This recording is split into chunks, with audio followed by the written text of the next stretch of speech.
Alleged net worth of former Illinois House Speaker Michael Madigan is becoming an issue ahead of his sentencing on Friday. Prosecutors say he amassed a fortune worth more than $40 million by illegally steering work to his law firm and putting his own interests ahead of the public good. Madigan's lawyers asked the figure be stricken from the court record. The judge in Madigan's case has not ruled on the defense request yesterday. Marketplace Morning Report is next on WBEZ.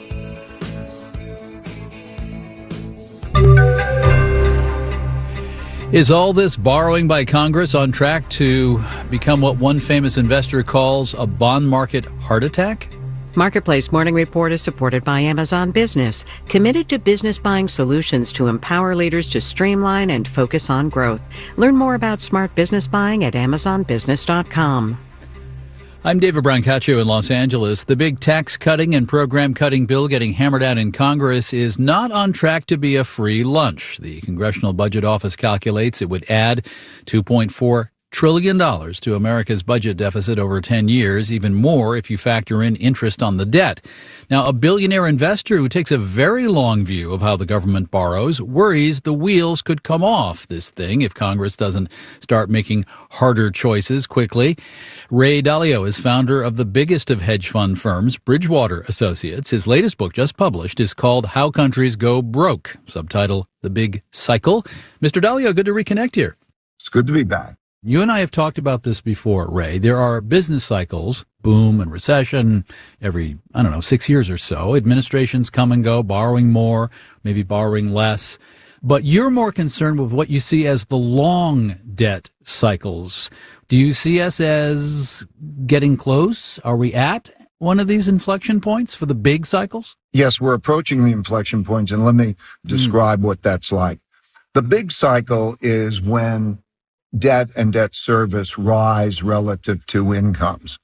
Think of the credit market system like the circulatory system in your body, and it brings credit to all different parts of the body, and those are like nutrients. And if they're used well, they'll produce productivity and incomes. But when you're in a position where the debt accumulates relative to the income, then debt service payments squeeze out spending. So you can see that happen. And in fact, if it becomes a serious situation like it is becoming, the holders of that debt can sell that debt. And so you have a supply-demand problem. A regular person is not going to say, oh my goodness, we're at an inflection point. They're going to be worried about a financial crisis. I mean, that's what you're talking about if we don't get this right. And in order to get it right, because we are approaching one of those. That's what I mean by an inflection point. It's like a bond market heart attack. We have to cut the deficit down to 3% of GDP. And there are three ways of doing that.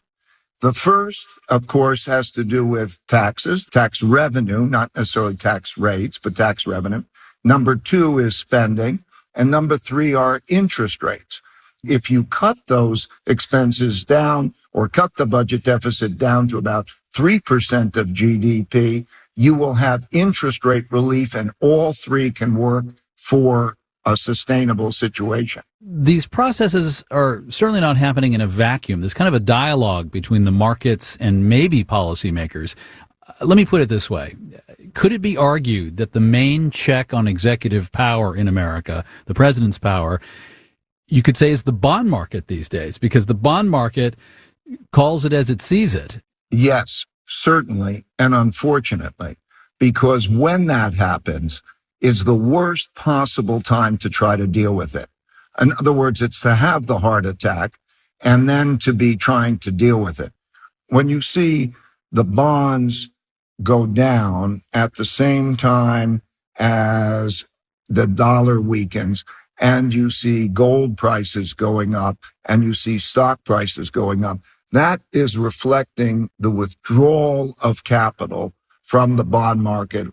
I'm hoping that people will look at the supply, demand, and mechanical aspects of this to see where we are. Treat it as though you're at your doctor, and the doctor is saying this plaque is building up. You're getting to a very serious situation. Please deal with it now before you have a heart attack. Ray Dalio, founder of the largest of hedge fund firms, Bridgewater Associates. His new book is called How Countries Go Broke, The Big Cycle. Thank you very much. Thank you very much. Just a half hour here before the opening bell on Wall Street. S&P and NASDAQ futures are both up 0.1%. Dow futures not doing much. Marketplace's Kristen Schwab is also tracking effects on the labor market of the federal government raids on businesses to deport people in the U.S. without permission. Marketplace Morning Report podcast feed will have that later this morning. Marketplace Morning Report is supported by Bitwarden Password Manager, designed to securely access all accounts from anywhere, all summer long. Available at bitwarden.com. And by Total Wine and More, helping shoppers love what they find this summer season at TotalWine.com. Drink responsibly. Be 21.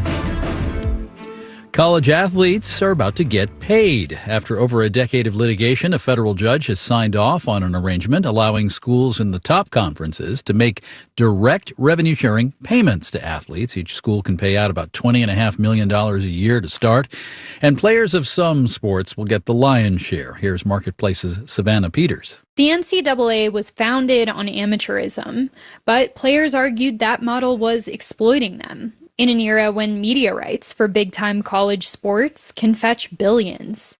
In football, men's basketball, and now increasingly women's basketball. Maureen Weston is an expert in sports law at Pepperdine. She says universities use that money to subsidize sports that don't bring in cash. Now, Weston says they'll have to reevaluate. How do we fund all of our sports if we are in this feeding frenzy where it could cost tens of millions to field a competitive football team? A really important question that those institutions are facing will be where the money's coming from. Amy Privet-Parko is with the Knight Commission on Intercollegiate Athletics. She says some programs are already tightening their belts. Since the potential new rules were negotiated, more than 37 teams have been dropped. In sports like swimming and diving, men's volleyball, and women's tennis. Privet-Parko says the NCAA will face lawsuits from athletes in less lucrative programs, and particularly women athletes, as it's not yet clear how Title IX gender equity rules apply to revenue sharing. I'm Savannah Peters for Marketplace. Our producers are James Graham, Craig Henderson, Linda Walker, Ariana Rosas, and Erica Soderstrom. Our senior producer is Alex Schroeder. Our supervisory senior producer is Meredith Gerritsen-Morby. You're listening to the Marketplace Morning Report. From APM, American Public Media.